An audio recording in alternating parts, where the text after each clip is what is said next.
बिहार में जातीय जनगणना की याचिका पर पटना हाईकोर्ट ने बड़ा फैसला सुनाया है। बिहार सरकार की तरफ से कराई जा रही जाति आधारित जनगणना पर पटना हाईकोर्ट ने तत्काल प्रभाव से रोक लगा दी है। पटना हाईकोर्ट के चीफ जस्टिस वी चंद्रन की बेंच ने याचिका पर सुनवाई की।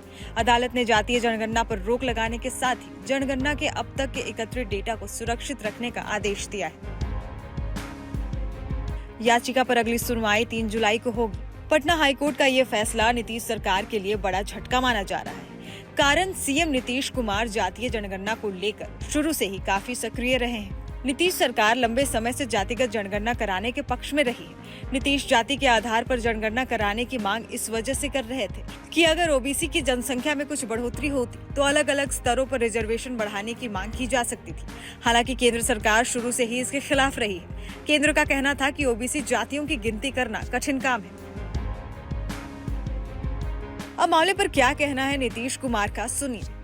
तो हम लोग तो किसी सबके हित में कर रहे हैं। अब पता नहीं इसका विरोध कैसे हो रहा, हमको समझ में नहीं आता।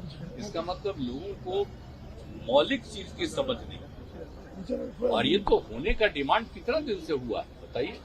पहले तो होता ही था अंग्रेजों के जमाने में, लेकिन 1931 से बंद हुआ। याचिकाकर्ता की तरफ से एडवोकेट अभिनव श्रीवास्तव ने कहा था कि राज्य सरकार को जाति आधारित गणना कराने का अधिकार नहीं है। राज्य सरकार अपने अधिकार क्षेत्र से बाहर जाकर लोगों का डाटा इकट्ठा नहीं कर सकती। ये नागरिकों की निजता का हनन है। बगैर किसी बजटीय प्रावधान किए राज्य सरकार द्वारा गणना कराई जा रही है, जो कि असंवैधानिक है। जातीय गणना का पहला चरण समाप्त हो चुका है और दूसरे चरण का 80% काम पूरा हो चुका है। केवल चुनिंदा लोगों के अलावा किसी ने भी अपनी शिकायत दर्ज नहीं कराई है, इसलिए अब इस पर रोक लगाने का कोई औचित्य नहीं है। बिहार में जनवरी 2023 में जातीय जनगणना का काम शुरू हुआ था।